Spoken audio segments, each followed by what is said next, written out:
Betul? Suami istri cakar-cakaran, ngomong kasar, anak-anak sudah kurang ajar, nggak karuan. Maka itu suasana kebaktian jadi nggak enak tiap minggu. Karena cuma ada satu di antara dua. Kalau kita tidak menghadirkan Tuhan, kita pasti menghadirkan hantu. Wolak-walian lah podoan. Jadi keluarga itu penting. Dan itulah ayat yang menjelaskan dalam Alkitab bahwa Yesus dan surga tidak hadir di kebaktian. Yesus dan surga nggak ada di gereja. Yesus dan surga ada di rumah kita dulu. Katakan amin. Dari rumah kita baru dia ke gereja. Kalau kita ke gereja, itu ayat. Maka itu gembala-gembala, jangan cuma khotbah, tapi periksa hidup jemaat kita. Buat angket. Nah, saya biasanya kalau di kota itu saya selalu buat kuesioner, artinya pertanyaan. Ya ini kalau di kota ya.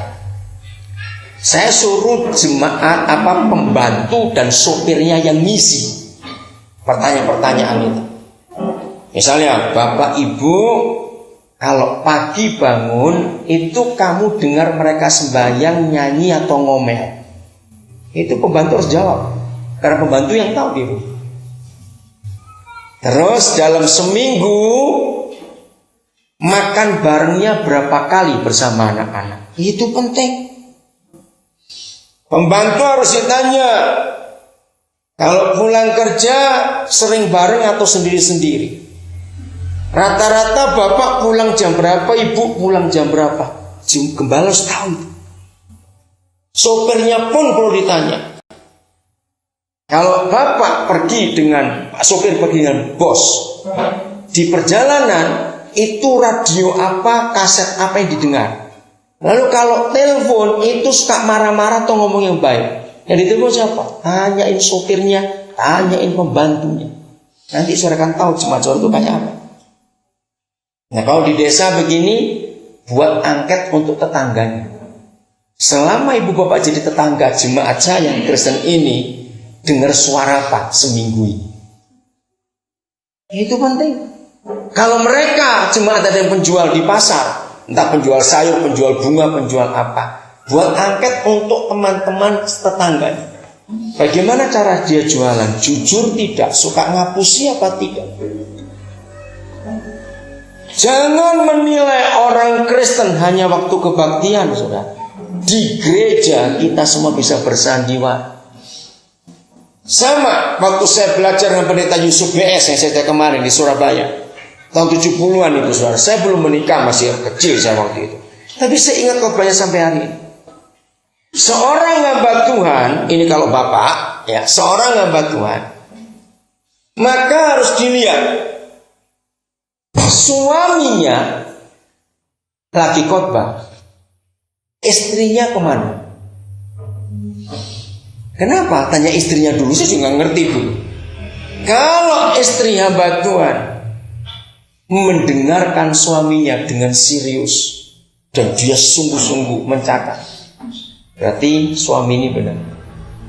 Kalau istri hamba Tuhan, istri pendeta malas dengar bojone dhewe khotbah, ada yang gak beres. Yang kedua, tanya anak-anaknya. Bagaimana anak-anak kita hamba Tuhan? Apakah mereka senang mendengar kalau bapaknya ngajar? Dan sungguh semangat, antusias. Karena anak-anak mengharapkan hal-hal baru yang disampaikan bapaknya waktu khotbah. Atau anak-anak malas mengikuti bapaknya khotbah karena anak-anak sudah hafal khotbah bapaknya itu, kemana lari? Jadi hidup kita pun kita harus nilai sendiri.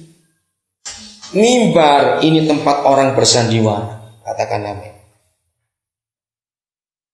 Saudara, tanya Pak Wiki, tanya yang lain. Ini kebiasaan saya. Saya tuh paling gak suka nginep di hotel dari dulu. Saya sudah lebih 60 kali ke Eropa. Hanya 2 kali saya nginep di hotel, karena itu rombongan besar. Yang pertama Pak Yusuf Roni, Ya Pak Insurniko itu tahun 95. Yang kedua, yang pertama 91 dengan Pak Yakub Nahuai. Karena rombongan besar. Kenapa? Saya itu senang tinggal di rumah supaya bisa bersekutu, doa sama-sama dengan jemaat. Kalau sampai harus nginep di hotel dan saya sendiri, saya harus tetap minta teman. Saya pasti panggil dari jemaat yang ngundang saya, ayo teman, tinggal sama-sama. Kenapa?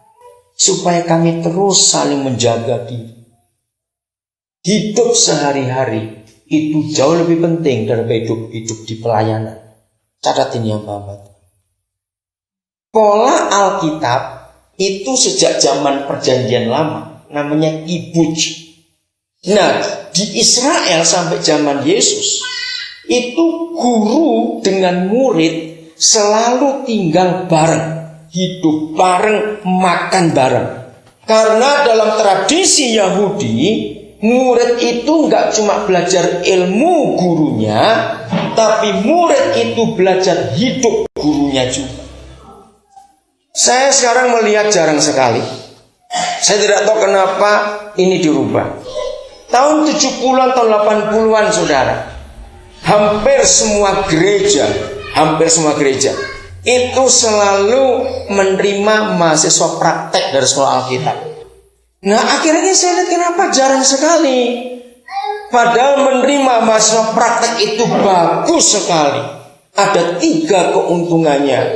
Nomor 1, kita sebagai hamba Tuhan yang dititipi praktekan itu, kita bisa bagi ilmu kita kepada mereka.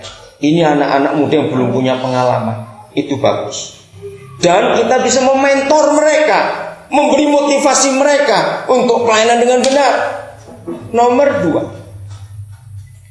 kita ada yang ngawasi. Karena kalau ada mahasiswa praktek di rumah kita, di pastori, itu baik supaya kita menjaga hidup ini dengan benar. Nomor 3, kita bisa jadi berkat untuk mahasiswa. Minta saudara ke sekolah kita untuk praktek di gereja kita masing-masing. Nah dari situ saya belajar juga. Maafin ya, ini cerita zaman dulu.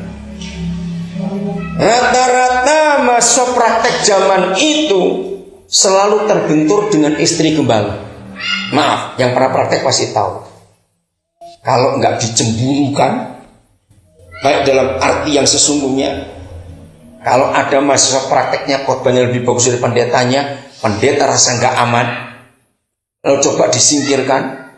Kalau jemaatnya sering dikunjungi oleh mahasiswa praktek, lebih takut lagi, nanti takut problem dikasih pada yang praktek ini. Maaf. Dan dalam hal itu berapa banyak istri pendeta jadi pembunuh. Membedakan antara mahasiswa praktek dengan anak kandung sendiri. Oh, saya kumpulkan cerita-cerita di zaman itu. Kalau ada makanan dari jemaat, nggak semua ini ya, nggak semua biasanya. Yang pernah ngalami pasti tahu. Itu istri gembala langsung masuk kamar. Tunggu kok sudah mau basi baru keluarkan aja di depan situ. Saudara, ini nggak memberi contoh sama sekali.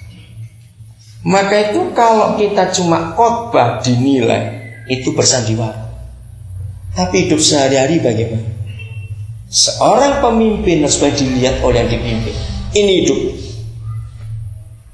Sampai hari ini di rumah kami nggak pernah cuma tinggal berdua suami istri. Kami nggak punya anak kandung. Sekarang di rumah kami ada tinggal satu keluarga dengan 2 anak dan 3 anak yang belum menikah, bujangan. Itu tim kami. Selalu begitu. Dari dulu saya nggak pernah mau tinggal sendiri, selalu ada orang dalam hidup saya, selalu ada. Karena kebenaran ini. Maka itu kalau sampai ada hamba Tuhan yang rumahnya jarang didatangi tamu, itu pasti bukan hamba Tuhan. Maaf. Kalau hamba Tuhan rumahnya selalu sepi, nggak pernah ramai, berarti nggak ada Yesus di situ. Saudara baca Markus 2 akan ketemu ayatnya. Lihat aja Markus 2 ayat 1 dan 2. Ditulis di mana ada Yesus, rumah itu nggak pernah sepi. Maka itu saya di kota suka marah kepada pendeta yang punya satpam di depan rumah. Oh tak entek gitu. Pendeta kok kayak bintang film pakai satpam di luar rumah. Untuk apa?